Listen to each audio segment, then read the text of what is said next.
হ্যাঁ জীবন সাহেব বলুন। ওয়ালাইকুম আসসালাম। জি বলুন, কি বলবেন? আজ না আপনার বাসায় দাওয়াত, ওরা চলে গেছে। ও না না, আমি এখন বলতে পারছি না আপনাকে। আমি অফিসে আসি তারপর জানাই। দেখেন, আমি এখনো জানি না ছবি ম্যাডাম আমাকে কি কাজ দিবে না। জি ঠিক আছে, রাখছি। জীবন সাহেব ফোন দিয়েছিল। ফরওয়ার্ড আমাকে তার বাসায় যেতে বলল। এর মানে আজম ভাইরা চলে গেছে। হিসেবে তো তাই বলে। তুমি কি বলছো? যাই না। আরে না, যে কি লাভ? যা প্রমাণ করতে চেয়েছিলাম সেটা তো প্রমাণ হয়ে গেছে। জীবন সাহেব মোগলদেরকে সাহায্য করেছে।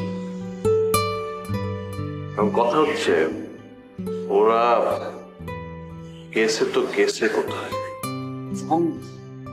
ওকে ডিস্টার্ব না করলে আমি খুশি। ওরা ডিস্টার্ব করবেই। ওরা এখন ম্যাড ডগ হয়ে গেছে। তোমার এখানে তো ওরা খুব আরামে ছিল, আর কোথায় এরকম আরামে থাকতে পারবে? তার উপরে মুঘলের কেরিয়ারটা এখন পড়বে, টাকা পয়সা কমতি, বুঝতেছে ঠেলা। এই বিপদ। ক্ষুধা লাগলে পরে হিংস্র উঠবে। উঠুক। কুকুর পাগল হয়ে গেলে তাকে বেশি দিন বাঁচিয়ে রাখতে হয় না।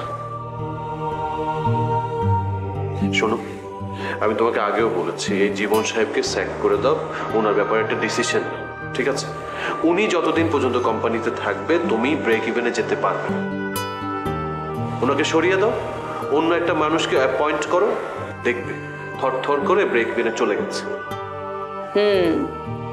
আর উনি যতদিন ধরে কোম্পানিতে থাকবে কোম্পানি ক্ষতি ছাড়া কোনো কিছু। আমি অফিসে গিয়ে কথা বলবো, একটা মিটিং করতে হইবে। ম্যানেজার অ্যাকাউন্টিং আর ডিজিএম এর সঙ্গে মিটিং করতে। আচ্ছা ঠিক আছে।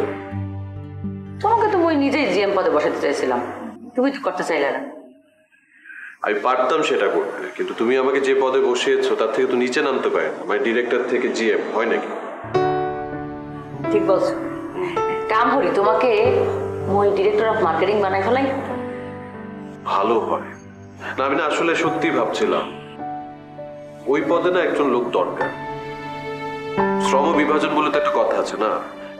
একজনকে দিয়ে সব কাজ হলে তো শ্রম বিভাজনের প্রয়োজন হতো না। Your right. ঠিক আছে, সারা শেষ করো, নাস্তা খেয়ে অফিস যাইতে হইবে।